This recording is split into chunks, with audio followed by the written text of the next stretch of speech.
Welcome to Brazos Matters. I'm Jay Sokol. Joining me is KAMU student content contributor and senior journalism major Victoria Taylor. Hey, Victoria. Hi, how are you? Doing great. I'm glad you're back in the studio with me. Me too. Okay, so as a reminder, Victoria recently wrapped up her 4-year career on the Aggie swim team, and we've been working on a 3-part series of interviews that related to her getting her mind and her body ready for competition for all these 4 years, and also what the rest of us can learn from each of her specialty coaches. So Victoria, kind of refresh our memory about our topics and our guests for parts 1 and 2. So part 1 was with Ashley Jackson, who's a strength and conditioning coach, and she helps complement athletes outside of their sport with strength training. And part 2 was with sports psychologist Lauren Craig, who helps with the mind part of the difficulty of athletics. Yeah, they were great. Super insightful, I thought. And if you missed those interviews, you can just browse the Brazos Matters archives on YouTube or your favorite podcast platform or even the KAMU website. So today's part 3 is about what? So today we're talking about the nutrition side of sports and kind of what's recommended nutrition-wise to fueling athletes' bodies and while they're exercising at a pretty intense level. And whether you're a D1 athlete or someone who's just getting into working out, it's important to learn about nutrition. How challenging was the whole nutrition side of things for you? Coming into college, I definitely didn't know a lot of the information that's been provided by our nutritionists now. So it's definitely hard to figure out what you should be eating before you train and after you train and just throughout the whole day. Yeah. Okay. Well, let's introduce our guest. Maggie Hostetter is a performance dietitian for Texas A&M Athletics for several teams, including the swim team. And like with our previous guests, I'm eager to learn how Maggie does what she does and how her nutritional experience can help the rest of us. So, Victoria, take it away. First, hey, Maggie. Hey, Victoria. Could you just explain your background and kind of how you ended up at A&M? Yeah. My background, I'm going to go, I'm from North Carolina, so I'm not from Texas. I got my degree at UNC Chapel Hill, actually in exercise sports science, and then I did a master's in nutrition and dietetics. And then getting into nutrition, though, that was my athletic background as well. So I was a swimmer, so I have a warm place in my heart for working with the swim team here. So that was something that nutrition played a huge role in my success, just even as a high school athlete, right? There was not a lot of conversation around nutrition, so it was something that really sparked my interest in how it impacted me. And so through personal experience and through just kind of talking to other people in high school, I decided I'm going to be a sports dietitian, which, mind you, at that time, not many people knew what that was, especially where I was from. So I pursued that at Chapel Hill, and then as soon as I got there, I was a swimmer. So I was really ready to get involved, and I started my journey in sports nutrition working with UNC football nutrition, and I did that for 4 years. So one thing that I really love about that and knew that nutrition was for me in college athletic setting, it was that, you're on a team again, it feels like. You're a part of something, you're directly impacting and helping people fuel for sport. Okay, and how did you kind of end up at A&M? Yes, so, after I, became a dietitian and all of that, I knew that sports was for me, but I wanted to also get education in eating disorders. So before A&M, I was actually living in Baltimore, Maryland, working at a clinic for eating disorders to make sure I was trained and was able to apply that to my future roles like this one. And so when that timing kind of came up where I was I feel pretty ready to jump back into sports, the A&M posting was perfect timing. I wanted to challenge myself to go to an SEC school because all of my prior sports experience was in ACC, being from the Eastern Coast. And I knew that A&M was a place that, really, and it felt like it, through the interview process, really invested in nutrition. And so I think as an athletic department, that varies from school to school drastically. So I was very, very excited to come here kind of feeling that support. And since I've been here, it's been amazing. There's definitely a lot of support from the athletic department with nutrition. Yes, I definitely noticed that. And so just knowing you're an athlete, see how that sparked your interest in sports nutrition. What's kind of surprised you about this specific career? Yeah, I think that, in high school, and I'm like, I'm going to be a sports dietitian. I had no idea what that looks like. And that looks very different, depending on the setting, whether you're in collegiate, professional, private practice, all of those things. But I think in my, current role and just, when I got involved in collegiate sports nutrition, I think it's surprising to me. High school me would be like, wow, you're wearing a lot more hats than I thought you would be. Like, I thought we'd just be like talking about, food in an office. Like, that doesn't necessarily look like that in sports, which is also like the appeal. You don't do the same thing every day. So whether you're, at a practice or you're, it just depends on each sport too, or you're coordinating travel or you're, helping, students, like stock a fridge, like that can happen sometimes, right? Or you are doing the individual counseling or group counseling. So I think it's the appeal, and it was probably, it might not be known by everybody of like what the typical day looks like, because they all look different. Yeah, that is exactly what's on my mind, is what does a typical day look like for you in a particular sports season? Yeah. So, in my position, I have several sports that they all are operating at the same time, whether they're in season or out of season. Out of season training also is super important to these teams. So my typical day does look different every day. So the fall, I kind of have like different sections. The fall is going to look different than the spring, and into the summer. So the fall typical day, my main priorities are going to be swim and dive, and then volleyball. I also have men's tennis as well. And so they're kind of in their off season. They're on the road individually a little bit more. So a lot of times the fall looked like, going to practices for volleyball or going to, swim, post-practice type of stuff. Or a lot of it is an operational thing too when you have so many teams, that you kind of have to zoom out of like, how do I also make it successful of all the things I want implemented to run operationally and me not be 3 places at one time. So it could be checking in on student workers that we have that help us be successful with like food prep or vitamin prep and all of that as well. So that wasn't a great answer, because it's kind of hard to run through a typical day. But then it's, one thing I do every day is I go back and forth from my office to where my teams are at. So West Campus versus where my office is actually in college, right at Kyle Field. So where the dining facility is, where my office is, and then going to where like my teams are actually operating, at practice or lift. So kind of going back and forth to support them there, and then also be able to still counsel and get some work done in my office.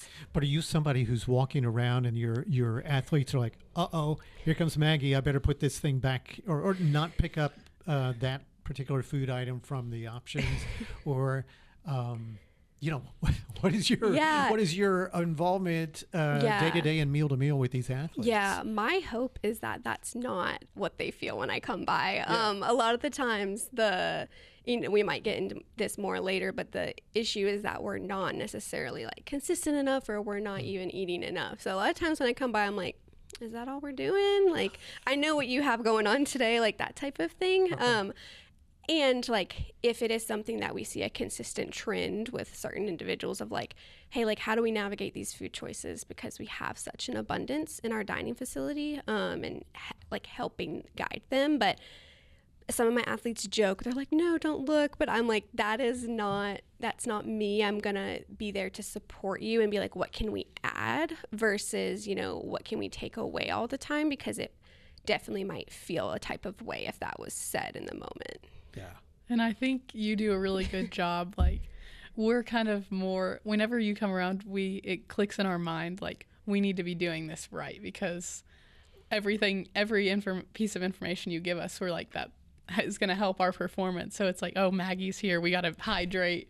We got to fuel ourselves before practice. And I mean, you stock all the nutrition rooms with snacks that are like good for us to be eating and using before training. A lot of times the options, hopefully, that you're provided, whether it's on the road or, in our dining facility or in your spaces, like, hopefully all the options do fit somewhere. And really it is to support, and just being there sometimes is the reminder of like, we can have conversation after conversation, but it is doing it, and just like that presence of like a reminder of like, hey, like, it's going through Maggie's brain, so maybe we should think about it.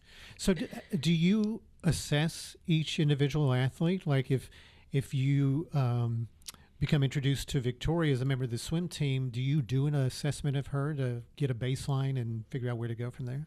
Yes. So for example, it's going to look two different ways. One, when I first came in, because I first came into this role actually last May, so it's almost been a full year.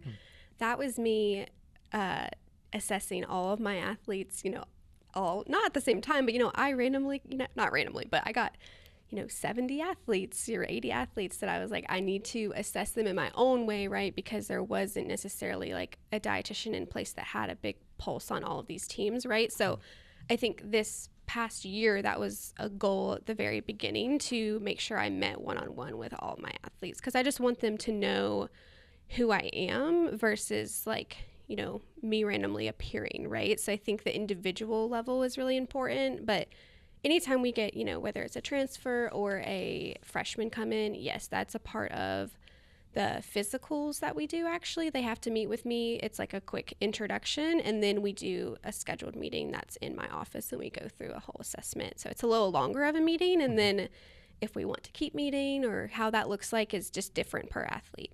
Okay. And kind of when you're having these individual meetings, have you noticed any trend of they don't really know how to fuel themselves correctly? Or do you think a good amount of athletes already coming in know what to do? Yeah, I think that the incoming and the people that have been here for a while, there's two different strategies you kind of have to go about, because people coming in a lot of times are so young and eager, and they listen to you normally more. And so they're like, what can I do? And sometimes it's first we get acclimated to college for a second, and then we can do all of these things. Yeah. So there's that. And then people that have been here many years, that I never assume oh, your nutrition's great, it's perfect, because even if they've met with a dietitian, it doesn't mean that they're doing that. It doesn't mean that they're consistent with it. So I think both, there's a big need, especially if we've been here for 3 years and we're still doing the same thing that's leading us not necessarily to the best path, right? Yeah. So whether you're an athlete or just a regular person, what are some common misconceptions or mistakes that you notice that people make with their nutrition? Yeah, that's a really good question. I think my biggest two, and it can be applied to athletics and general population, would be, well, one, social media definitely can impact this, right? So these are the two I can narrow it down to. There are random things I'm asked every day that I'm like, I know you saw this from a TikTok, and I'm glad you're asking me. And so the first one's going to be that, I need to eat less calories to achieve whatever goal that I'm going for, whether it's I want to be faster, stronger, I want to have more muscle, I want to lose fat, all of those things. A lot of times the common recommendation or maybe just misconception that people go off of is less is more, I need to have less, and that a lot of times can inadvertently slow your metabolism down and make everything much harder. And especially in an athletic population, it always does more harm than good and can kind of lead to other risk factors like injuries and stuff like that. But the other one is going to be that a supplement can fix a poor nutrition. So that is never going to be the case. I always say if we don't have that foundation of sleep, hydration, nutrition, a supplement is just a waste of money. Yeah. So that's a big one too, especially because the supplement industry is very convincing. And very unregulated. Correct. Yeah. Okay. Yeah. We talk about that a lot in sports because actually at the NCAA level, there's a whole other type of standard they're held to. So I get to say no a lot to supplements. That's good. I'm glad you're there to do that. Yeah. Let me reintroduce you. If you're just tuning in, I'm Jay Sokol, and our guest today is Maggie Hostetter, performance dietitian for Texas A&M Athletics. We're talking about how her work helps athletes and what the rest of us can learn from that. Okay, next. So obviously you work with volleyball, swim, and men's tennis. How do you kind of change the nutrition approach from each team if you have different approaches? Yeah. I think the nutrition approach between male and female can be different sometime. I can be team-based sports versus more individualized, still a team, but you know what I mean, that type of stuff. But I think the main thing is that the content a lot of times stays similar, right? Like I'm not going to reinvent the wheel and have all these different, you know, recommendations per sport. Yes, the amount that you might need if we get into the specifics changes per sport because that's different training loads, different, you know, training schedules, but the context is going to change more. So like, how am I motivating you and applying this to your sport, right? So I'm going to talk to a volleyball player about jumping higher and more force and stuff like that versus, you know, maybe in swimming, we're not talking about jumping higher as much, but like how we feel in the water, how we're recovering and like how we're getting through like these long aerobic practices and stuff like that. So I think at the end of the day, it's, you know, some of the basics and foundations are staying the same, but it's more of like, how do we talk to them that relates to them, right? Okay. And then training load is going to be a huge thing too. So like everyone's practice schedule is different. And I know I tell swim and dive all the time that our, you know, training schedule is more rigorous than some other teams. And so it is more challenging. We have to be more on top of everyone needs to be on top of their nutrition, but knowing that like the demands of our sport are not slowing down, right? So we have to be on top of it. Yeah. And throughout the season, obviously, we're competing more or we are on an off season. How do you kind of approach nutrition throughout a athletic season? Yeah, I think if we're looking at like a whole calendar year or like a competition season, I know for swimming, like they have one of the longest seasons, right? Because like it truthfully starts, you know, in August and all of that. But if we're looking at other sports like volleyball, they have a very clear, you know, season in the fall and then they have a spring season. And like those two like seasons look different. My involvement might look different. But I'm never going to say like, say we're in the middle of competition season for swimming or for volleyball. It's never a good time to completely change something, right? And so those changes and anything drastic, I'm always going to say like, hey, we don't need to, maybe we're going to wait until an off season to, you know, try going vegetarian for one day. Like I don't ever want anyone to really just experiment with that in the middle of the season. Yeah. But, you know, again, going back to training load, like that might look different, especially for swimming. It's a long season. The training loads are going to look different and how we, you know, bring awareness into that of our nutrition does have to match it. So I think that's a huge conversation of when we're training more, when the intensity is higher, we have to, you know, be mindful. And that's a good reminder that, you know, I can give of like, our nutrition does have to match that. And that's like one of the biggest things in athletics is, you know, say 2 months goes by and we don't realize, oh my gosh, I'm training harder than I ever have and I haven't changed my nutrition.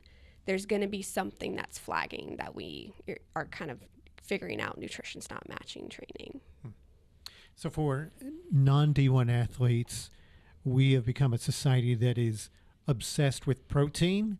And you kind of hinted at this a little bit ago about social media. At least it's in part because we're bombarded with ads and self-proclaimed experts on Instagram. So what is enough protein? What is too much? Is there a form of it that we should be avoiding? What are your thoughts about that? Yeah, I think that there is such a thing as not enough protein and too much protein, right? Our body can only absorb so much. So whenever we want to put protein in everything, normally that's taking away from something else we do need. So I think that sometimes the messaging, especially on like the social media scale, like that just gets taken out of proportion, if that makes sense. Like there is definitely a population of people that are not eating enough protein. And so when we add protein into some of these more like simple carbohydrate things, I'm thinking of cereal, right? You know, that might be helpful for that population to get a couple more grams of protein. It's not much. It's just that they can put it on the box, right? That it says protein so people buy it. But that might be helpful. But again, like I think then it kind of makes it an extreme of like we might be taking away from other essential macronutrients like carbohydrates, definitely, and also fats, right? So I think that if I'm going to give a general rule of thumb for like the general population, the typical standard is that we go per kilogram, but I can kind of do like it's easier to do it kind of more in pounds with like Sure our is. society. Yeah. So I would go like, and this is for like the general population. A lot of times we hear like 1 gram of protein per body weight. And like sometimes like for the general population, that's actually a bit much, right? Like that could be 180 grams of protein for someone, and that might not be feasible with just like their day to day, right? So like I typically am going to say like 0.5 maybe of to, and it's a range 0.5 to 1, right? So like it depends on how active, how much you're tearing down your muscles. Do you have higher protein needs for other types of like existing medical conditions and stuff like that? But for an athlete, typically, you know, we are tearing down the muscles more, right? And so we do want to make sure we have that emphasis of protein for the rebuilding and repairing from the workout. I think you asked me about the types that we would stay away from. Well, yeah, I wonder if all forms of protein are equal or no. Yeah, I think all forms of protein can fit. I think that there are going to be types where you think about like plant-based proteins, right? Like they're not as well absorbed as our animal-based proteins. And that doesn't mean that we can't get the same quality from them, but it's more of just the absorption and, you know, what that's being used for. And so, which I could go down a whole scientific rabbit hole with that, but I'll save that. But then, you know, I think we have resources, right? We have like protein powders and all of that. Like I always like to go from like a food first standpoint of like, if you can get it from food, yes, that's great. And then also, especially in, you know, the athletic population of, we might not have time to go eat a chicken breast right after our lift, right? We might need to have a protein shake. So I think making sure we're utilizing, you know, the supplements and the protein shakes like in the time that they're like meant for versus in place of our meals and stuff like that. Okay. So talking about protein shakes, I obviously heard a lot about making sure we have electrolytes, protein shakes, even cherry juice. Mm-hmm. Can you kind of explain how this is beneficial for athletes, and then also what anyone else could be eating for like ingredient wise based on day to day, just trying to stay healthy? Yeah. I'll speak more first on like the types of products that we use and kind of lean on to help be successful in the day to day. Like we all have really busy schedules. Our student athletes have really busy schedules. So we do have these sports products that are made to kind of quickly help us recover and kind of hit that marker in a more concentrated form, right? And so in all of the places that any athlete at A&M is working out, we have all of the recovery and the pre-fuel type of stuff. So whether that is in a weight room, no matter what sport you have those items right there for like recovery and all of that. And as well as like, you know, Swim and Dive has their own fueling station. We call them fueling stations, and they're in every single sport that we, you know, support as performance nutrition. And so those items are there as resources to allow you to hit what I call the recovery window, right? I talk about the recovery window a lot with my athletes, and it's something that if you don't have time to go over and get a meal right after your workout, then we need to make sure we're recovering with the protein and then also with a carbohydrate source to help replenish the stores that we've depleted in our workout. And so those things right there, that might be the protein shake, right? As well as the cherry juice that is used for, and I always want to be like, Victoria, what is that used for? Because you should know too, right? Yeah. I mean, I feel like it has different purposes. Like it also helps sleep. Right. Yes. Yeah. So yeah, it's very helpful with like an anti-inflammatory approach, right? So tart cherries have like, it's a concentrate amount of those. So post swimming, right, our bodies and our muscles are a little bit more inflamed. So it helps us recover, right? It helps lower soreness. Also, if we time it at night, it has natural melatonin. So it helps with sleep and recovery during sleep too. And then electrolytes are definitely something that our athletes are working out maybe 2-3 times a day, right? And every single person has a different amount of salt they're losing, a different amount of electrolytes they're losing. So those allow them to rehydrate a little bit faster to be able to go into their next workout or just recover a little bit better. Especially in Texas, it's important when it gets to be the summer. Like even walking around to class, I'm like, y'all need to have water and electrolytes. Yeah. Okay, this question I'm going to toss at both of you. Okay. So I'm going to give you time to think about this, Maggie. What is your guilty pleasure in terms of food? Because you've been on a pretty strict regimen, but I know every once in a while you got to cut loose. Like, what is your go-to guilty pleasure? I still am like obsessed with the Little Debbie honey buns and zebra cakes. Does that go back to when you were a kid? Yes, like ever since I was a kid. And also the Hostess powdered mini donuts. I was obsessed with those. And like over Christmas break when we're kind of dying and we have our like some money we can spend that the school gives us because we're here without the dining hall open, that like I would use some of my money on the sweets. Just as like an end of the day, I made it through this hard Christmas training. Yeah.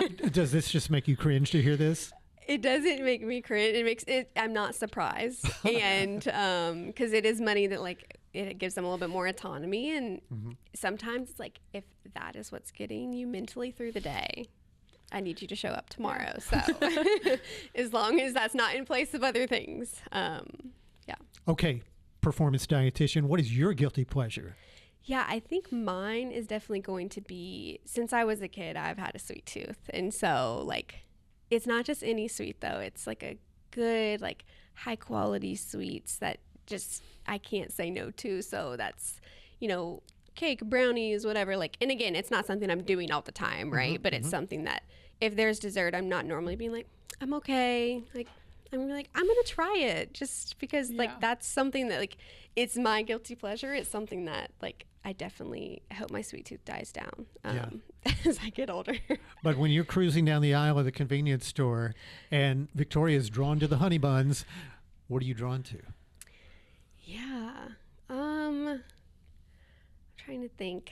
Probably something that, like, again, like, good and bad is not something that I definitely want to say around food, but I think it's the Diet Dr. Peppers for me. Yeah. Okay. I think it's the mini bottles of like the Diet Cokes or Diet Dr. Peppers, sodas and stuff like that. Okay. Yeah. I'm not a big snacker that I'm like craving like a snack of some sort. So, snacks are important. I tell everyone that I do eat snacks, but not necessarily like a grocery store type snack.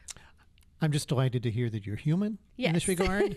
I would share mine, but I don't have any. So I'm perfect in my diet. I'm just fine. I'm just judging you too. Maggie Hostetter, thank you so much for joining us. This was a really fascinating conversation. Yeah, thank you for having me. I really appreciate it. And of course, I'm glad you came. Yes, thank you, Victoria. Brazos Matters is a production of Aggieland's Public Radio, 90.9 KAMU FM, a member of Texas A&M University's Division of Community Engagement. Our show was engineered and edited by Matt Dittman. For Victoria Taylor, I am Jay Sokol. Thank you so much for watching and for listening, and I hope you have a great day.